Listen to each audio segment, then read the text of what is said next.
ગઈ રાત્રે 23 જુલાઈ પોલીસને એક હકીકત મળી કે ગામે ઉમરી એક વ્યક્તિનો એક મર્ડર થયું છે અને હત્યા કરવામાં આવી છે.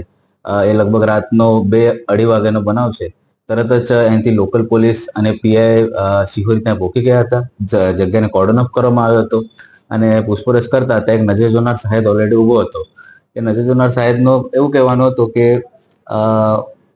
હું તથા મરણ જનાર, જેનું નામ કિશન દિનેશજી ઠાકોર અને ફરિયાદી પોતે, ફરિયાદીનું નામ છે કરણસિંહ નાનુબા વાઘેલા, રહે ઉમરી નાની પાટી.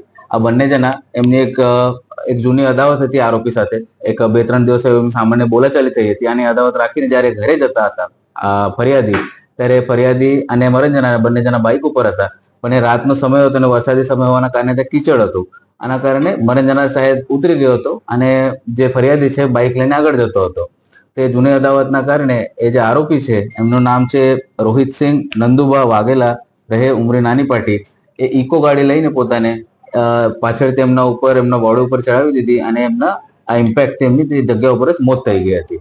હવે જ્યારે જે બનાવની જાણ થઈ ત્યારે પોલીસ તરત જ જગ્યા ઉપર પહોંચી ગઈ. સવારે અમે બીએનએસ કલમ 103(1) મુજબ મર્ડરની ફરિયાદ પણ લઈ લીધી છે.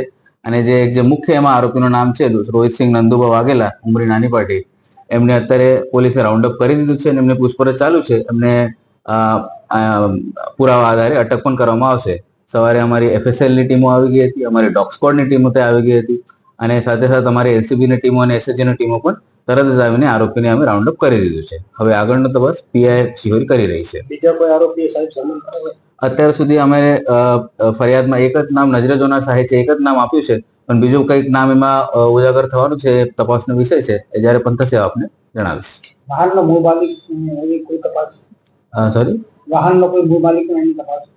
એ અત્યારે તપાસનો વિષય છે, પણ અત્યારે પ્રથમ દૃષ્ટિએ એવું જણાવવામાં આવે છે કે વાહન એનો પોતાનો, જે આરોપી છે એ તે કંડક્ટર તરીકે કઈ કામ કરતો હતો, તો એમનું જ વાહન છે. અત્યારે એવું પ્રથમ દૃષ્ટિએ જાણવા મળ્યું છે, પણ અત્યારે જો એક તપાસનો વિષય છે કે એનો મુખ્ય માલિક કોણ છે.